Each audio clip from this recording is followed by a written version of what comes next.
கடந்த 2006ஆம் ஆண்டு பூலோக வைகுண்டமாகிய 108 திவ்ய தேசங்களிலே தலைமைச் சேத்திரமாக இருக்கக்கூடிய ஸ்ரீரங்கம் ராஜகோபுரத்தின் முன்பாக திராவிட முன்னேற்றக் கழகத்தினுடைய ஆட்சி, ஐயா கலைஞர் கருணாநிதி அவர்கள் முதலமைச்சர்,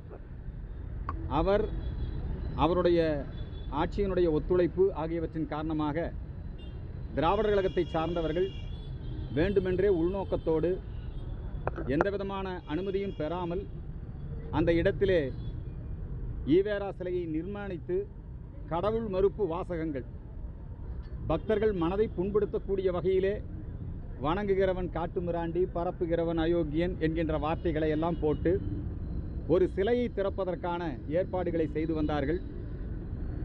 அதற்கு பரவலாக பக்தர்கள் மத்தியிலே மிகப்பெரிய எதிர்ப்பு.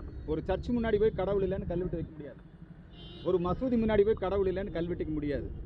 ஆனால் இந்து கோவில்களை, குறிப்பாக தமிழர்கள், வைணவத்தில் கோயில் என்று சொன்னாலே ஸ்ரீரங்கம் தான், சைவத்தில் கோயில் என்று சொன்னாலே சிதம்பரம் தான். இந்த நாத்திக பிரச்சாரத்தை வேண்டுமென்றே உள்நோக்கத்தோடு பக்தர்கள் மனதை புண்படுத்த வேண்டும் என்கிற அந்த உள்நோக்கத்தோடு, கேட்டால் அவங்க பகுத்தறிவு கருத்துக்கள்னு சொல்கிறாங்க, அதை வேற எங்காவது போய் வைக்கலாம். ஆனால் கோயில்களுக்கு முன்பாக மட்டுமே இத்தகைய ஒரு அராஜக சூழலை அவர்கள் மேற்கொண்டார்கள். அதுக்கு பக்தர்கள் மத்தியில் பெரிய அளவில் எதிர்ப்பு இருந்தது. அவர்கள் தொடர்ந்து 20 வருடங்களாக அந்த சிலையை வைப்பதற்கான முயற்சியை மேற்கொண்டார்கள். திமுக ஆட்சி வந்தவுடனேயே இதுதான் சாதகம் என்று அந்த இடத்திலே திமுக ஆட்சியின் ஒத்துழைப்போடு அந்த சிலையை நிர்மாணிக்க முயற்சித்தார்கள். அந்த நேரத்திலே அவர்களாகவே ஒரு கதையை கட்டிவிட்டார்கள், அந்த சிலையை உடைத்து விட்டார்கள். ஏன்னா யாரெல்லாம் அந்த சிலை வைப்பதை எதிர்த்து போராடுகிறார்களோ, இந்து மக்கள் கட்சி வெளியிருந்தால் அந்த சிலை வைப்பதற்கு எதிராக மிகப்பெரிய அளவில் போராட்டம் நடந்து கொண்டிருக்கிறது. ஆகவே இவங்க மேலெல்லாம் பொய் வழக்கு போட்டு உள்ளே போட்டலான்னு சொல்லி இந்த வழக்கு கடந்த 20 வருடங்களாக இந்து மக்கள் கட்சியினுடைய மாநில தலைவர் மற்றும் 9 நிர்வாகிகள், அதுபோக இந்த 108 திவ்ய தேச பாரம்பரிய பாதுகாப்பு பேரவை அதனுடைய தலைவர் வைணவ அறிஞர் வைஷ்ணவ ஸ்ரீ கிருஷ்ணமாச்சாரி சுவாமிகள், அதே போல் சுவாமி தயானந்த சரஸ்வதி, இவங்க மேலெல்லாம் வழக்கு போட்டு அதில் இந்து மக்கள் கட்சிக்காரங்களை எல்லாம் பிடிச்சி தேசிய பாதுகாப்பு சட்டத்தில் சிறையில் அடைச்சி 20 ஆண்டு காலமாக அலைக்கழித்து இப்பொழுது இன்றைய தினம் நம்முடைய திருச்சி மாவட்ட நடுவர் நீதிமன்றம் தலைமை நீதிமன்றத்திலே தீர்ப்பு வழங்குவதாக இருந்தது. ஆனால் தீர்ப்பு வழங்குகின்ற நேரத்திலே மீண்டும் 29ஆம் தேதிக்கு இந்த வழக்குடைய விசாரணையை ஒத்தி வைத்திருக்கிறார்கள். பொதுவாகவே ஜஸ்டிஸ் வேணுகோபால் கமிஷன் எம்ஜிஆர் அவர்களுடைய ஆட்சி காலத்திலே மண்டைக்காடு கலவரத்திற்கு பிறகு நியமிக்கப்பட்ட நீதியரசர் வேணுகோபால் அவர்களுடைய அறிக்கையின்படி அதை எம்ஜிஆர் அரசு உத்தரவாகவும் போட்டிருந்தார். ஒரு கோயிலோ மசூதியோ அல்லது சர்ச்சோ எந்த வழிபாட்டு தலத்துக்கு முன்பாகவும் நாத்திக பிரச்சாரங்கள் செய்யக்கூடாது. 100 மீட்டருக்கு அந்த பக்கம் போய் பண்ணிக்கங்க. அதே மாதிரி இன்னொரு மத வழிபாட்டு தலம் அருகாமையில் இருக்கக்கூடாது. இது அரசு உத்தரவாகவே போட்டிருந்தாங்க.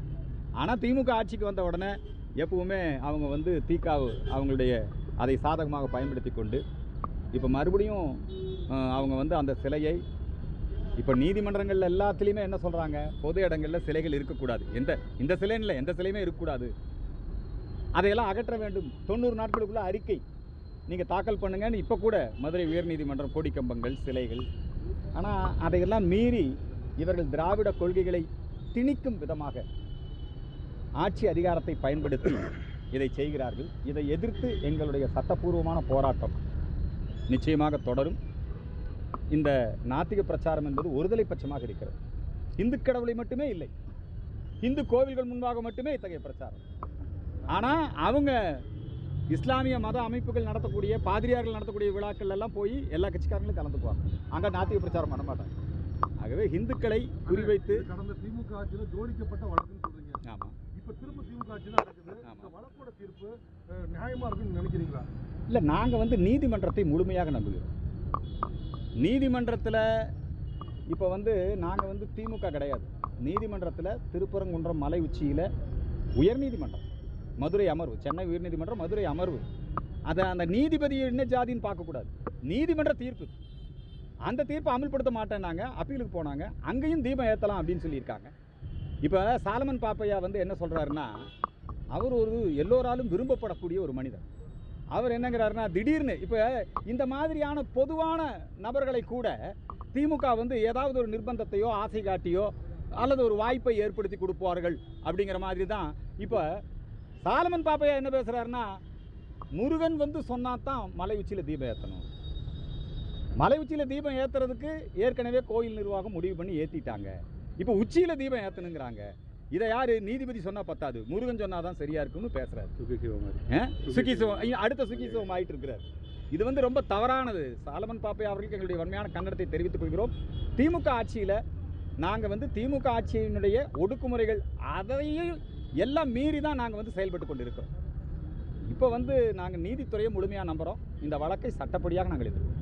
இந்த வருகின்ற தேர்தல் வந்து திராவிட மாடலுக்கும் இந்துத்துவ சக்திகளுக்கு எதிரான தேர்தல் தான் அப்படின்னு சொல்றாங்க. ஒரு வகையிலே பார்த்தால் தமிழகத்திலே தேசியமா திராவிடமா இதுதான் இன்னைக்கு தேர்தல். இண்டி கூட்டணி வெர்சஸ் என்டிஏ கூட்டணி, தேசிய ஜனநாயக கூட்டணி, இதுதான் இன்னைக்கு இங்கே இருக்குது. ஆனால் பொதுவாக தமிழகத்தில் அதிமுகவா திமுகவா அப்படிங்கிற சூழல் தான் இன்னைக்கு இருந்து கொண்டு இருக்கிறது. அதிமுக அணியிலே நம்முடைய பாரதிய ஜனதா கட்சி, பாட்டாளி மக்கள் கட்சி, அதே போல் நம்முடைய எல்லா கட்சிகளும் வந்து இப்போ இன்றைக்கி அதில் இணைஞ்சிட்டு இருக்காங்க. டிடிவி தினகரன் இவங்கெல்லாம் வந்து இணைஞ்சிக்கிட்டு இருக்கிறாங்க. இன்றைக்கி தேசிய ஜனநாயக கூட்டணி மிகப்பெரிய வலிமையாக மாறிவிட்டது. இண்டி கூட்டணி வந்து அவங்களுக்குள்ளேயே போட்டி பொறாமைகள் அதிகமாகிருச்சு. காங்கிரஸ்காரங்க என்ன சொல்கிறாங்கன்னா, ஆட்சியில் பங்கு, அதிகாரத்தில் பங்கு.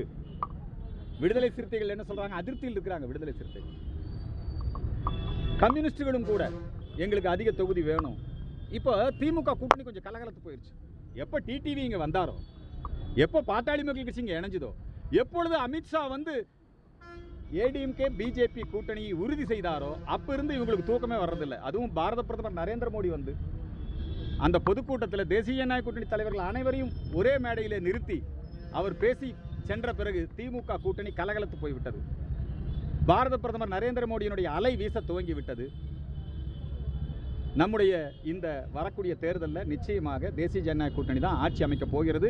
அதிமுக எடப்பாடி பழனிசாமி அவர்கள் தான் முதலமைச்சராக வரப்போகிறார்கள். ஏனென்று சொன்னால் இந்த திமுக கூட்டணி வந்து அதே மாதிரி இன்னொரு புதிய சக்தியாக வந்திருக்கிறார் ஜோசப் விஜய். அவர் வந்து எல்லா கட்சிக்கும் ஆசை காட்டி பார்த்தாரு. நீங்கள் வந்தீங்கன்னா கூட்டணி மந்திரி சபையில் நாங்கள் இடம் பெறுவோம், எங்கள் கூட கூட்டணி வச்சா உங்களுக்கெல்லாம் பதவிகள் கொடுப்போம், உங்களை எல்லாம் அதிகாரத்தில் பங்கு கொடுப்போம்னால சொன்னார். அவருடைய ஆசை வார்த்தைக்கு இந்த எந்த கட்சியுமே போகலை. அதனால் ஜோசப் விஜய் வந்து இப்போ கொஞ்சம் தடுமாற்றம் ஆயிட்டார். தடுமாற்றம் ஆயிட்டு அவர் என்ன பேசுறதுன்னு தெரியாமலே பேசுகிறார். அவர் போய் லஞ்ச ஊழலை ஒழிப்போம், எங்கள் ஆட்சியில் லஞ்ச ஊழல் இருக்காதுன்னு பேசுனா எல்லாருக்கும் சிரிப்பு தான் வரும். ஏன்னா அவர் திரைப்படத்துறையில் உச்ச நடிகராக இருந்து இவ்வளவு பணத்தை எப்படி சம்பாதிச்சார்? பிளாக் டிக்கெட் விற்று லஞ்ச ஊழல் பண்ணி தான் அவர் சம்பாதிச்சார். அவர் வந்து லஞ்ச ஊழல் இல்லாத ஆட்சியை கொடுப்பேன்னு சொல்கிறது மக்களை ஏமாற்றக்கூடிய ஒரு செயல். அதே மாதிரி இன்னொரு கூட்டணி இருக்கிறது, அது நாம் தமிழர். அவங்க யார் கூடயும் கூட்டணி சேர மாட்டாங்க. அவங்க வாக்குகளை அவர்கள் தக்க வைத்துக் கொள்வார்களா அல்லது ஜோசப் விஜய் அவங்க வாக்குகளை பிடுங்கிடுவாரா? இப்போ வந்து நம்முடைய விடுதலை சிறுத்தை கட்சியினுடைய தலைவர் ஆதவ் அர்ஜுனா வந்து இப்போ வந்து தாவேகா தலைவராக இருக்கிறார். அவர் என்னன்ட்டார்னா, விடுதலை சிறுத்தையில் 20 பேர் தான் இருக்கிறான், மீதி பூரா எங்கே போயிட்டான், எல்லாம் தாவேகாவுக்கு வந்துட்டாங்கிறார். ஸோ அவங்க வந்து ஜோசப் விஜயுடைய தாக்கம் அப்படிங்கிறது இந்த விடுதலை சிறுத்தை அதே மாதிரி சிறுபான்மை ஓட்டு இவைகளை தான் அவங்க கைப்பற்றுவாங்க. திமுகவே இந்த ஏற்பாட்டை பண்ணியிருக்குது. ஜோசப் விஜய் எதுக்காக வந்து ஒரு விசில் சின்னத்தை கொடுத்து களத்தில் இறக்கியிருக்காங்க. கடந்த முறை பேட்டரி லைட் சின்னத்தை கொடுத்து மக்கள் நீதி மையம் கமலஹாசனை களத்தில் இறக்கினார். இந்த முறை விசில் சின்னத்தை கொடுத்து யாரை களத்தில் இறக்கிங்க? ஜோசப் விஜய். திமுக தான் களத்தில் இறக்கிருக்கு.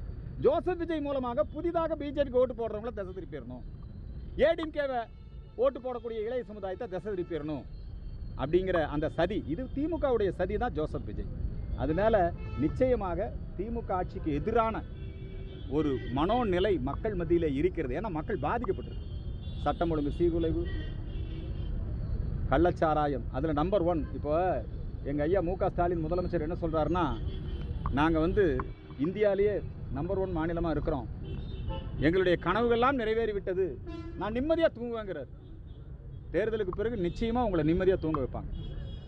இப்போ நீங்கள் முதலமைச்சராக இருக்கிற போது எந்த அமைச்சர்களும் உங்களை நிம்மதியாக தூங்க விடலை, உங்கள் கட்சிக்காரங்க உங்களை நிம்மதியாக தூங்க விடலை. தேர்தலுக்கு பிறகு திமுகவுக்கு மிகப்பெரிய தோல்வியை பரிசளிப்பார்கள். நீங்கள் நிம்மதியாக தூங்கலாம் என்பதை இந்த நேரத்தில் தெரிவித்துக் கொள்கிறேன்.